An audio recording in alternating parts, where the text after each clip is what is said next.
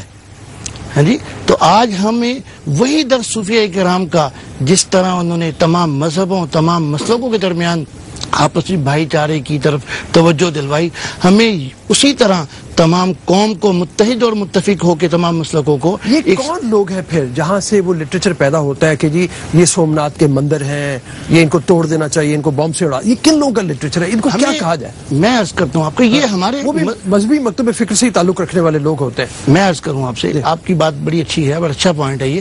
میں یہ کہتا ہوں کہ ان لوگوں کیوں نہیں پکڑتے؟ آج کہیں واقعہ ہوتا ہے تو ہمارے وزیر داخلہ صاحب 10 منٹ سے پہلے کچھ کہہ دیتے ہیں کہ جی فلاں نے کیا اور فلاں نے کیا دیا۔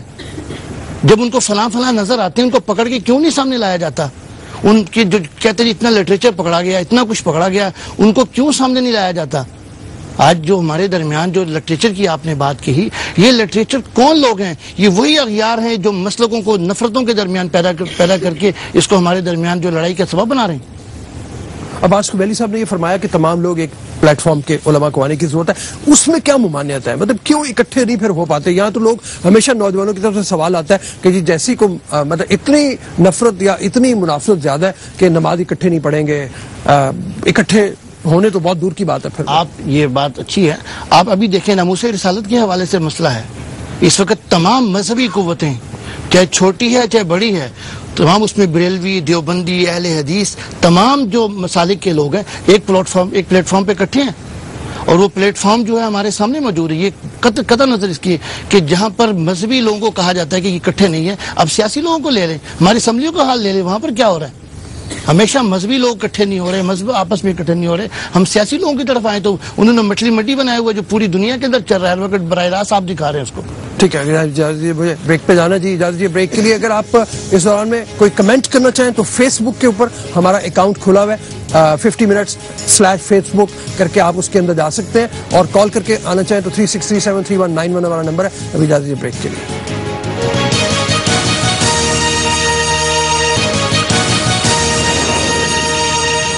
السلام علیکم. بریک کے بعد جناب راغب صاحب یہ فرمائیے, ہم بات بہت کر رہے ہیں, سب اس وقت مکتب فکر کے لوگ موجود ہیں یہاں پہ, نفرت ختم ہو, نفرت ختم ہو, نفرت ختم ہو, نفرت ختم نہیں ہو پا رہی, کریں کیا مطلب ہے؟ بسم اللہ الرحمن الرحیم.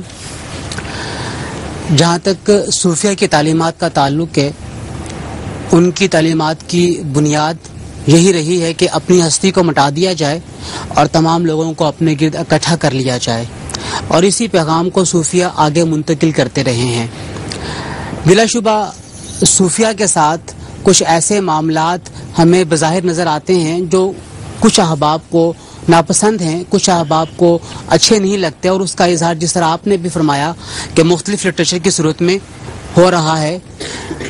جو اس وقت یہ دھماکے اور مزارات کے اوپر جو ایک تشدد کی لہر نظر آ رہی ہے, اگر آپ یہ کہتے ہیں کہ اس کے پیچھے اس لٹریچر کا ہاتھ ہے تو میں اسے اختلاف کروں گا.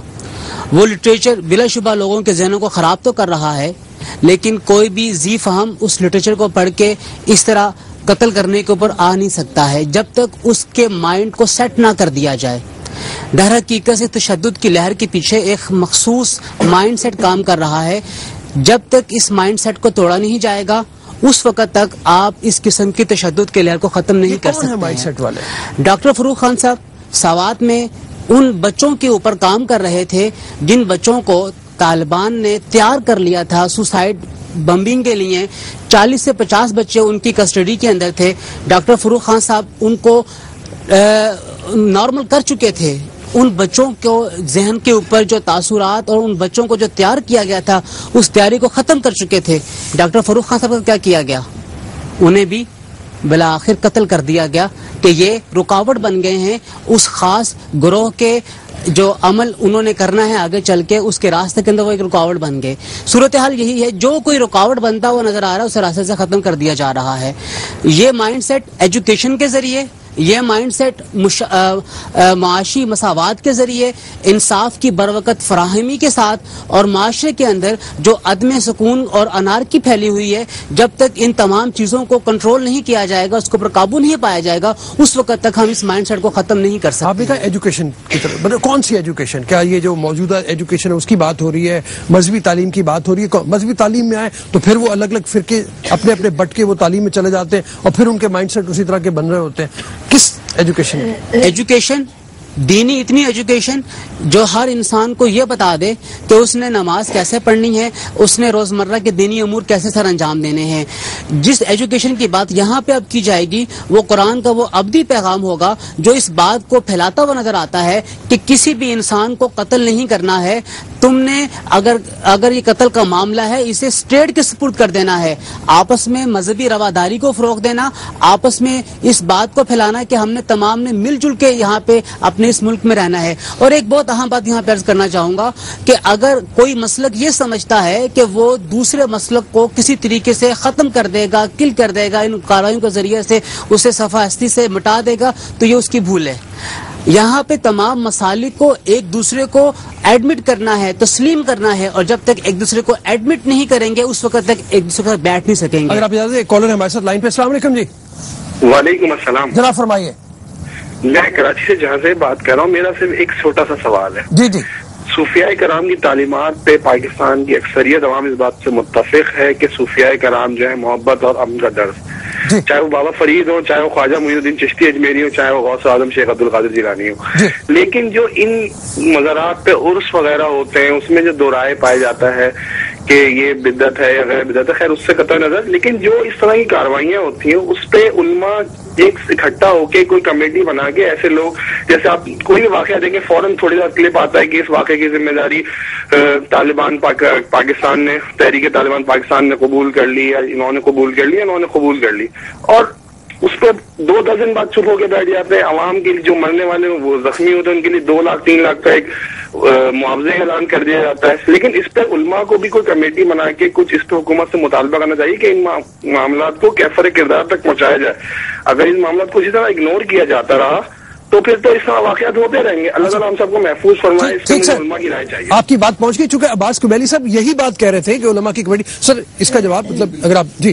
اس میں لازم ہے کہ تمام مسالک کے جو علماء کرام ہیں, جو رہنما پوزیشن میں ہیں, جو اثر و نفوذ رکھتے ہیں ان پر مشتمل ایک کمیٹی بنے اور وہ تمام معاملات کا جائزہ لے.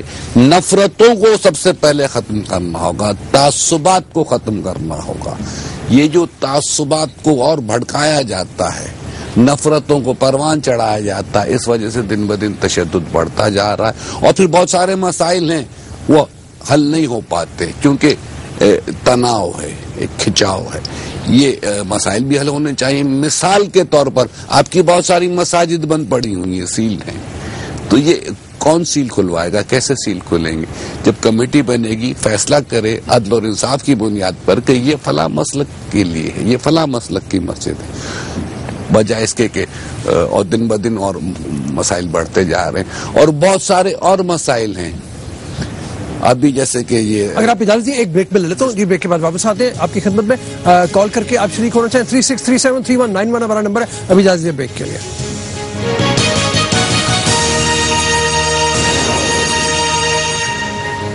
جی السلام علیکم. کچھ کمنٹس میں لوگوں کے لینا چاہ رہا ہوں. جی فرمائیے. سر سب سے پہلے تو اسلام کو دہشت گردی سے ملانا ہی غلط ہے. مسلمان کبھی دہشت گرد نہیں ہو سکتا اور جو دہشت گرد ہے وہ کبھی مسلمان نہیں ہو سکتا. یہ تو ٹوٹلی گورنمنٹ فیلئر ہے. میں کہہ رہا ہوں ان کی غلطی ہے, وہ کہہ رہے ہیں میری غلطی ہے. یہ تو گورنمنٹ فیلئر ہے. اگر میری غلطی بھی ہے تو میں غلط ہوں تو گورنمنٹ کو چاہیے مجھے روکے, میں غلط ہوں. ٹھیک ہے. جی جی سر یہاں پہ بیٹھے ہوئے ہر آدمی سے میں ایک سوال کرنا چاہوں گا کہ آپ تو ایک طرف ہمیں محبت اور بھائی چارے کا درس دیتے ہیں اور دوسری طرف آپ ایک دوسرے کے پیچھے تک نماز نہیں پڑھتے, تو کیا یہ آپ کے قول و فعل میں تضاد نہیں پایا جاتا؟ یہ سوال ویسے میں نے پہلے کیا تھا لیکن جی میرا سوال یہ ہے کہ جن سیٹوں پر اگر ہم سیاستدانوں کو لا کر بٹھا دیتے ہیں, اگر انہی سیٹوں کو علماء کرام اکٹھا کر کے بٹھایا ہفتے میں 1 یا 2 دفعہ, تو شاید لوگوں کے شعور میں یہ بات واضح ہو جائے کہ دہشت گردی اسلام میں کتنا فرق ہے. ٹھیک ہے. جی یہ بی بی یہاں پہ کچھ کہنا چاہ رہی ہیں. جی یہ کہا گیا ہے کہ تعلیم دی جائے, لیکن تعلیم ہمیں کس نے دینی ہے؟ ہمیں سیاستدانوں نے تعلیم نہیں دینی, ہمیں علماء کرام نے تعلیم دینی ہے. لیکن جو علماء کرام ہیں ان کے نظریات ہی الگ ہیں. حالانکہ ہمارا دین ایک ہے, ہم ایک مذہب پہ ہیں اور ہمارے 1,24,000 جو پیغمبر ہیں انہوں نے ایک ہی تعلیم دی, لیکن آج اس نظریے کیوں بدل گئے؟ آج اس تعلیم کی وہ جو زور تھا اس میں کیوں کمی آ گئی ہے یا کیوں ہم نہیں سیکھ پاتے؟ دیکھا جی, بنیادی طور پر بات ہے کہ میں تھوڑا تمام باتوں کو سم اپ یوں کروں گا کہ اسلام بنیادی طور پر ایک پلورلسٹ اپنے نیچر میں ریلیجن ہے جو تمام کے تمام مکاتب کو, تمام مذاہب کو اکاموڈیٹ کرتا ہے. مثال دے رہا ہوں, اگر میں شریعت کا تفوع کا قائل ہوں طریقت کے اوپر, تو اس کا مطلب یہ نہیں ہے کہ میں طریقت والوں کو وائپ آؤٹ کرنا چاہتا ہوں. اگر کوئی بندہ طریقت کو شریعت کے اوپر ڈومینیٹ کرنا چاہتا ہے, اس کا مطلب یہ نہیں ہے کہ وہ مجھے ایلیمینیٹ کرنا شروع کر دیں. بنیادی طور پر بات ہے ہم جس اویئرنیس کے دور سے گزر رہے ہیں اس کے اندر ایجوکیشن جو ہے نا, میں سمجھتا ہوں اس کا بہترین حاصل کرنے کا طریقہ کار یہ ہے کہ آپ میری بات بھی سنیں, علامہ عباس کے ملی صاحب کی بات بھی سنیں, مولانا راغب نعیمی کی بات بھی سنیں, مولانا اسد اللہ فاروق کی بات بھی سنیں, اور ان تمام باتوں کے بعد آپ کا انالیسس کی اتنی صلاحیت ہونی چاہیے کہ آپ تجزیہ کرنے کے بعد جو چیز آپ کو زیادہ فروٹفل نظر آتی ہے اس کو آپ قبول کر لیں. میں یہ بات سمجھ یارڈ اسٹک جو رسول اللہ ہمارے چھوڑ کے چلے گئے, ترکت فیکم امرین لن تضلوا ما تمسکتم بہما کتاب اللہ و سنتی.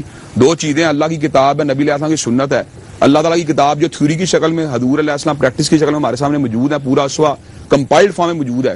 ان کے اوپر اگر ہم چیزوں کو پیش کرنا شروع کریں گے تو میں سمجھتا ہوں ہمارے لیے راہیں اوپن اور ہم صحیح چیزوں کا اسسمنٹ کر سکتے ہیں. آپ کا خیال میں بھائی جی؟ ہاں جی, میرا بھائی اس ناخوشگوار واقعے میں زخمی ہوا ہے اور میں یہی کہتا ہوں کہ آخر یہ کب ختم ہوگا. میں تمام علماء کرام جو ہمارے یہاں بیٹھے ہیں ان سے یہی کہنا چاہتا ہوں, جب یہ ہمارا جو ہاتھ ہے یہ جو ایک ہو جائے گا نا, یہ اپنے مدارس میں جا کے ایسا درس دیتے ہیں کہ یار وہابی یہ ہے تو سنی وہ ہے, دیوبندی یہ ہے, اہل تشیع یہ ہے, لیکن جب یہ دیدی بات نہیں کرتے یا یہ ختم نہیں کرنا چاہتے, یہ کہتے ہیں کہ یہ کسی طریقے سے اگر یہ ختم کر دیں, ایک ہو جائے نا, تو یہ میرے خیال سے دہشت گردی ختم ہو جائے گی. جی سر, جی فرمائیں. میں بھائی کی بات کو آگے بڑھاتا ہوں. جہاں تک انہوں نے کہا کہ مدارس کے اندر یہ تعلیم دی جاتی ہے وہ ایسا ہے وہ ایسا ہے, آپ بریلوی مکاتب فکر کے مدارس میں جائیں, چاہے علماء دیوبند کے مدارس میں جائیں, شروع سے لے کے یعنی یہ جیسے ہمارے متوسطہ سے لے کے دورہ حدیث تک کی تمام کتابیں ایک ہیں, حدیث کی تمام کتابیں ایک ہیں, فلسفہ منطق تمام کتابیں ایک ہیں. درس کے اندر اساتذہ کرام کبھی کسی طالب علم کو کسی بھی جگہ پر کسی بھی مقام پر اس دہشت گردی کی نہ تعلیم دی جاتی ہے, نہ اس کو بڑھایا جاتا ہے. یہ مدارس کا نہ کلچر ہے اور نہ مدارس کے اندر ایسی تعلیم دی جاتی ہے. جہاں تک رہا بھائی کا سوال کہ علماء کرام اس کو ختم کرے, علماء کرام تو ہر پلیٹ فارم پر اپنی مساجد کے جمعے کے خطبوں میں کہتے ہیں, آج اس پلیٹ فارم کے ہم کہتے ہیں کہ خدا را اس ملک کے اندر اس دہشت گردی کو مذہبی لوگوں سے مذہبی لوگوں کے ساتھ نہ جوڑا جائے. یہ اس ملک کے اندر جو لوگ دہشت گردی کر رہے ہیں اس کا میٹو اس کو مذہبی تعلیم کو لڑانا نہیں ہے, مذہبی لوگوں کو لڑانا ہے, اور اس آڑ کے اندر کے پاکستان کو ختم کر دیا جائے. بات جس طرح ساتھی نے کی ہے ہمارے ایک کہ یہ گورنمنٹ فیلئر ہے, تو میں سمجھ رہا ہوں کہ واقعی گورنمنٹ جو اس کی ذمہ داریاں تھیں ان کے اوپر ناکام ہو چکی ہے. ان تمام چیزوں کے اوپر جو اس کے کنٹرول میں آ جانی چاہیے تھی وہ کنٹرول میں نہیں آ پا رہی ہیں, جس کی وجہ سے یہ معاملات اور بڑھتے چلے جا رہے ہیں. گورنمنٹ کی ایک نہیں 20 ایجنسیاں ہوتی ہیں جو ان معاملات کو ٹیکل کرنے کے لیے موجود ہوتی ہیں, لیکن ان تمام کی کارکردگی ان تمام حملوں کی صورت میں صفر ہو جاتی ہے. اور یہ کیوں ہوتی ہے؟ یہ گورنمنٹ سے سوال ہمارا ہونا چاہیے, اور صرف میرا اکیلے کا نہیں ہونا چاہیے. میں خود بھی وکٹم آیا ہوں اس مسئلے کا, میرے والد گرامی ڈاکٹر سرفراز نعیمی وہ بھی شہید ہوئے, لیکن سوال یہ ہے کہ ان کی شہادت کے بعد گورنمنٹ نے اس کے اوپر کیا اثر لیا, اور کیا ان کی شہادت کے بعد یہ حملے ہونا بند ہو گئے؟ بس کمنٹ کیجیے گا, مطلب اس معاملے میں کیا باقی گورنمنٹ کا فیلئر ہے؟ بڑی حد تک ایسا ہے بھی, بڑی حد تک گورنمنٹ کا فیلئر ہے. دوسری طرف معذرت کے ساتھ ہمارے علماء کرام بھی کچھ اپنے اپنے خول کے اندر رہنا چاہتے ہیں. وہ اگر وسعت نظر پیدا کر کے ایک ساتھ ایک پلیٹ فارم پر آئیں اور معاشرے میں بہت ساری خرابیاں ہیں ان کو ایلیمینیٹ کر سکتے ہیں. ویسے گورنمنٹ کا فیلئر بہرحال ہے, اور گورنمنٹ اپنے اس چیز کو جو ہے ریپیٹڈلی یہ ایڈریس کرتے رہتے ہیں کہ فلانے کی فلانے کی, اس کو ایکسپوز کیوں نہیں کرتے؟ یہ مشترکہ مطالبہ علماء کا مولانا عبداللہ فاروق نے بھی کہی ہے, راغب بھائی نے بھی یہ بات کہی ہے, میں بھی یہ بات کہتا ہوں کہ ان لوگوں کو ایکسپوز کیا جائے, انہیں کورٹ کے اندر لے کے آیا جائے, جسٹس تک پہنچایا جائے, ان کو قرار واقع سزا دی جائے, کسی حال میں کوئی اعتراض نہیں. ہم نے بہت باتیں کی ہیں, لیکن پھر یہی بات آتی ہے میرے ذہن میں, اس ماں کی صدا جو ہے نا وہ ہمیں سننی چاہیے. یہ بیچاری کس سے سوال کرے گی, کس سے اس کا بیٹا جو ہے؟ میں ان لوگوں سے سوال کرنا چاہتی ہوں کہ میں اپیل کرتی ہوں, یہ جو کچھ ہوا ہے بس آخری یہ دہشت گردی کا واقعہ ہو, آپ اپنا مذہبی اپنی تعلیم سب کچھ چھوڑ کے بھول کے صرف ایک ماں کی طرف دیکھیں تو آپ سب کچھ بھول جائیں گے. میرا بہت سارا تھا میرا بیٹا, جس کے لیے میں نے اتنے خواب دیکھے ہوئے تھے, آپ لوگ سوچ بھی نہیں سکتے. آپ لوگ یہ بھول جائیں کہ کوئی شیعہ ہے, کوئی سنی ہے, کوئی یہ ہے. میں اپیل کرتی ہوں بھائی یہ سوچے کہ ہم کسی طرح سب مل کے یہ ختم کروا دیں. اب میرا بہت سارا میرا بیٹا, یہ میرا بیٹا چھوٹا پڑھتا ہے, اب میں نے اپنے بیٹے کے لیے کیا کیا خواب دیکھے ہوں گے. آپ بھی اپنے بیٹے بچوں والے ہیں, اگر آپ لوگوں کے ساتھ یہ واقعہ ہو جائے تو آپ نے یہ ساتھ